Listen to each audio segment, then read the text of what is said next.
Artificial intelligence ప్రపంచాన్ని శాసిస్తున్న పేరు Nvidia కదా. స్టాక్ మార్కెట్లో వాళ్ల ప్రయాణం చూస్తే అద్భుతం అనే చెప్పాలి. ఎన్నో శిఖరాలను చూసింది, కాని అకస్మాత్తుగా ఊహించని విధంగా ఒక చారిత్రాత్మక పతనాన్ని చవిచూసింది. అసలింత పెద్ద పతనానికి దారితీసిన కారణాలేంటి? వాటిని ఇప్పుడు లోతుగా పరిశీలిద్దాం. $800 బిలియన్, అంటే -800 బిలియన్ డాలర్లు. ఈ మొత్తం ఎంత పెద్దదో ఊహించడం కూడా కష్టమే. చెప్పాలంటే పాకిస్తాన్, శ్రీలంక, నేపాల్ ఈ 3 దేశాల మొత్తం జీడీపీని కలిపినా కూడా ఇంత ఉండదేమో. అంత భారీ మొత్తం కేవలం 4 ట్రేడింగ్ రోజుల్లో ఎన్విడియా మార్కెట్ విలువ నుంచి ఆవరైపోయింది. ఇంతకీ ఇదెలా సాధ్యమైంది? ఎన్విడియా చరిత్రలోనే ఆ 4 రోజులు చాలా కీలకం. ఒకసారి చూద్దాం ఏం జరిగిందో. మొదటి రోజు కంపెనీ మార్కెట్ క్యాప్ దాదాపు $5 ట్రిలియన్ దగ్గర ఉంది. అంతా అద్భుతంగా ఉంది. కాని రెండో రోజునుంచే అసలు కథ మొదలైంది. భారీగా అమ్మకాలు స్టార్ట్ అయ్యాయి. ఇక మూడో రోజుకైతే అమెరికా నుంచి ఎగుమతి ఆంక్షలొస్తాయనే భయాలు బాగా పెరిగిపోయాయి. ఫైనల్గా 4వ రోజుకొచ్చేసరికి ఆ వారం మొదలైనప్పటినుంచి స్టాక్ ఏకంగా 16% పైగా పడిపోయింది. అంటే ఒక అద్భుతమైన ర్యాలీ ఈ సంవత్సరంలోనే అతిపెద్ద నష్టాల్లో ఒకటిగా మారిపోయింది. సరే, $800 బిలియన్ పతనం. ఇప్పుడు మనం దీని గురించే లోతుగా చూడబోతున్నాం. వాల్ స్ట్రీట్లో అందరి కళ్ళు దీనిపైనే ఉన్నాయి. అసలు ఏఐ ప్రపంచంలో తిరుగులేని ఈ దిగ్గజం ఇంత దారుణంగా ఎందుకు కుప్పకూలింది? దీని వెనుక అసలు కథేంటి? ఒక్కొక్కటిగా చూద్దాం. మొదటి కారణం అంచనాలు, అంటే ఆ స్టాక్ మీద ఉన్న అంచనాలు. అసలు ఈ అమ్మకాల వెనుక ఉన్న సైకాలజీ ఏంటో చూద్దాం. ఒక్కోసారి ఒక స్టాక్ ధర చూస్తే ఇది too good to be true అన్నట్టుగా ఉంటుంది. అచ్చం అలాగే ఎన్విడియా స్టాక్ మీద మార్కెట్లో అంచనాలు ఆకాశాన్ని అంటాయి. పెట్టుబడిదారులు భారీ ఆశలు పెట్టుకున్నప్పుడు ఏమవుతుంది? ఏ చిన్న ఎదురుదెబ్బ తగిలినా సరే ప్రకంపనలు చాలా పెద్దగా ఉంటాయి. ఆ అంచనాలే ఎలా ప్రమాదకరంగా మారాయో చూద్దాం. దీని గురించే RBC capital senior strategist Michael cross ఏమన్నారంటే, ఈ స్టాక్ ధర పరిపూర్ణత కోసం నిర్ణయించబడింది. అంటే ఇక దాంట్లో ఏ లోపం ఉండకూడదు, అంతా పర్ఫెక్ట్గా జరగాలి అన్నట్టుగా దాని ధర పెరిగిపోయింది. ఆయన ఇంకా ఏమన్నారంటే, అంచనాలు అంత ఎక్కువగా ఉన్నప్పుడు ఒక చిన్న ఆందోళన కూడా పెద్ద అమ్మకాలకు దారితీస్తుంది. అచ్చంగా అదే జరిగింది. చిన్న నెగటివ్ న్యూస్ వచ్చినా మార్కెట్ తట్టుకోలేని స్థితికి వెళ్ళిపోయింది. దీనికే మార్కెట్ పరిభాషలో ఒక పేరు కూడా ఉంది. అదే వాల్యుయేషన్ ఫెటీగ్. అంటే పేర్లోనే ఉంది కదా, ఒక స్టాక్ ఆగకుండా పైపైకి పరిగెత్తుతూ ఉంటే ఒకానొక దశలో ఇన్వెస్టర్స్లో దాని విలువ మీద సందేహాలు మొదలవుతాయి.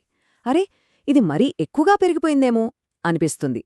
దాంతో ఇప్పటిదాకా వచ్చిన లాభాలను కాపాడుకుందామని అమ్మేయడం మొదలుపెడతారు. ప్రతికూల వార్తలకు చాలా సెన్సిటివ్గా రియాక్ట్ అవుతారు. ఎన్విడియా విషయంలో జరిగింది కూడా సరిగ్గా ఇదే. సరే, ఇది మొదటి కారణం. ఇక రెండోది చాలా కీలకమైనది. అదే చైనా ఫ్యాక్టర్. ఈ పతనానికి ఇది ఒక రకంగా భౌగోళిక రాజకీయ షాక్ వేవ్ లాంటిది. అమెరికా చైనా మధ్య జరుగుతున్న వాణిజ్య యుద్ధం ఎన్విడియాను ఎలా దెబ్బతీసిందో ఇప్పుడు చూద్దాం. ఎన్విడియా వ్యాపారంలో చైనా పాత్ర ఎంత పెద్దదో చూడండి. వాళ్లకు అత్యంత కీలకమైన డేటా సెంటర్ బిజినెస్ ఉంది కదా, దాని నుంచి వచ్చే ఆదాయంలో ఏకంగా 20% ఒక్క చైనా నుంచే వస్తుంది. అంటే ప్రతి ₹100 సంపాదనలో ₹20 చైనా నుంచే వస్తున్నాయన్నమాట. అందుకే చైనాపై అమెరికా విధించిన ఎగుమతి ఆంక్షలు ఎన్విడియాకి ఇంత పెద్ద తలనొప్పిగా మారాయి. ఈ యుఎస్ ఎగుమతి ఆంక్షల ప్రభావం ఎలా ఉందో చూస్తే చాలా సీరియస్ అని చెప్పాలి. ఎన్విడియా యొక్క టాప్ టైర్ చిప్స్ అంటే H100, కొత్తగా రాబోతున్న బ్లాక్వెల్ చిప్స్, వీటన్నింటిపైన ఈ దెబ్బపడింది. దీంతో కంపెనీ షార్ట్ టర్మ్ గ్రోత్ ఎలా ఉంటుందో ఎవరికీ అంతుపట్టడం లేదు. షిప్మెంట్లు ఆలస్యమవుతున్నాయి, డిజైన్లు మార్చాల్సొస్తోంది. అంచనాల ప్రకారం దీనివల్ల త్రైమాసికానికి దాదాపు $8 బిలియన్ ఆదాయం కోల్పోయే ప్రమాదం ఉంది. అన్నిటికంటే షాకింగ్ విషయమేంటంటే, ఒకప్పుడు చైనా అడ్వాన్స్డ్ చిప్స్ మార్కెట్లో 95% వాటా ఉన్న ఎన్విడియా ఇప్పుడు జీరోకి పడిపోయింది. ఊహించండి, 95 నుంచి 0. అయితే ఈ దెబ్బ కేవలం ఎన్విడియాతోనే ఆగిపోలేదు. దీని ప్రభావం ఒక అంటువ్యాధిలా మొత్తం ఏఐ సెక్టర్ అంతా పాకింది. ఎన్విడియా కష్టాలు మిగతా ఏఐ కంపెనీలను కూడా ఎలా ప్రభావితం చేశాయో ఇప్పుడు చూద్దాం. ఈ అలల ప్రభావాన్ని చూడండి. నవిడియా పడగానే దాంతోపాటు AMD, Broadcom, super micro computer ఇలాంటి పెద్ద కంపెనీల స్టాక్స్ కూడా 3-6% వరకు పడిపోయాయి. దీని బట్టి ఏమర్థమవుతోంది? ఇన్వెస్టర్లకు మొత్తం ఏఐ స్టాక్స్ మీద రిస్క్ తీసుకోవాలనే ధైర్యం బాగా తగ్గిపోయిందని స్పష్టంగా తెలుస్తోంది. అయితే అందరూ ఇంతే నెగెటివ్గా చూస్తున్నారా అంటే అదీ లేదు. వెడ్బుష్ సెక్యూరిటీస్కు చెందిన టెక్నాలజీ అనలిస్ట్ మోనికా లీ దీన్ని మరోలా చూస్తున్నారు. ఆమె ఏమంటున్నారంటే ఇదొక ఆరోగ్యకరమైన రీసెట్, పతనం కాదు. అంటే ఇదొక కరెక్షన్ మాత్రమే, క్రాష్ కాదని ఆమె ఉద్దేశం.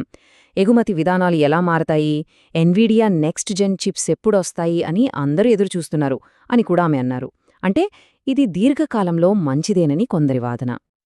ఇంకో విషయమేంటంటే మార్కెట్లో గురుత్వాకర్షణ శక్తి మళ్లీ పనిచేయడం మొదలుపెట్టింది. అంటే పెరుగుతున్న ట్రెజరీ ఈల్డ్స్, ప్రపంచవ్యాప్తంగా ఉన్న అనిస్థితి, ఇవన్నీ కలిసి ఇన్వెస్టర్లను ఆలోచనలో పడేశాయి. వాళ్ళిప్పుడేం చేస్తున్నారంటే ఎన్విడియా లాంటి హై గ్రోత్ టెక్ స్టాక్స్ నుంచి డబ్బు తీసి కాస్త సురక్షితమైన బాండ్స్ లాంటి వాటివైపు మళ్లిస్తున్నారు. ఇది కూడా టెక్ స్టాక్స్ మీద ఒత్తిడి పెంచుతోంది. ఇన్ని కారణాలు చూశాక అందరి మదిలో మెదిలే ఒకే ఒక్క ప్రశ్న, ఇది బూమా లేక బబులా? అంటే ఈ ఏఐ ప్రభంజనం నిజమైనదా లేక నీటి బుడగలాంటిదా? దీనిపై తీర్పింకా వెలువడలేదు. మనం చూస్తున్నది కేవలం ఒక చిన్న కుదుపా లేక ఏఐ బూమ్ ముగింపుకు ఇదే ఆరంభమా? ఈ కథకు 2 కోణాలున్నాయి. ఒకవైపు చూస్తే ఆశావాదులు ఉన్నారు. వాళ్లేమంటున్నారంటే ఏఐ ఇన్ఫ్రాస్ట్రక్చర్కు డిమాండ్ అస్సలు తగ్గదు, డేటా సెంటర్ ఆదాయం $25 బిలియన్ దాటుతుంది, కాబట్టి ఈ పతనమనేది కొనుగోలు చేయడానికి ఒక మంచి అవకాశమని వాళ్ల నమ్మకం. మరోవైపు జాగ్రత్త పడేవాళ్లున్నారు. వాళ్లు స్వల్పకాలంలో కంపెనీపై నమ్మకం దెబ్బతింది, కొత్త బ్లాక్వెల్ చిప్స్ విషయంలో రిస్కులున్నాయి, ఎగుమతి నియమాల్నుంచొచ్చే ఇబ్బందులు ఇంకా కొనసాగుతాయి అని హెచ్చరిస్తున్నారు. అయితే ఒక్క విషయం మనం గుర్తుపెట్టుకోవాలి. ఇంత పెద్ద పతనం తర్వాత కూడా, అంటే $800 బిలియన్ కోల్పోయిన తర్వాత కూడా ఎన్విడియా ఇప్పటికీ ప్రపంచంలోనే 3వ అత్యంత విలువైన కంపెనీ. దానిపైన ఉన్నవి కేవలం యాపిల్ మరియు మైక్రోసాఫ్ట్ మాత్రమే. ఇది చాలు కంపెనీకి ఉన్న బలమేంటో, మార్కెట్లో దాని స్థానమేంటో చెప్పడానికి. కాబట్టి చివరిగా ఒకే ఒక్క ప్రశ్న మిగిలి ఉంది. ఈ ఏఐ బూమ్ చివరికి దాని బ్రేకింగ్ పాయింట్కు చేరుకుందా? ఇంతకాలం మనం చూసిన ఈ అద్భుతమైన పెరుగుదల ఇక్కడితో ఆగిపోతుందా? దీని సమాధానం కోసం మార్కెట్ మొత్తం ఉత్కంఠగా ఎదురుచూస్తోంది.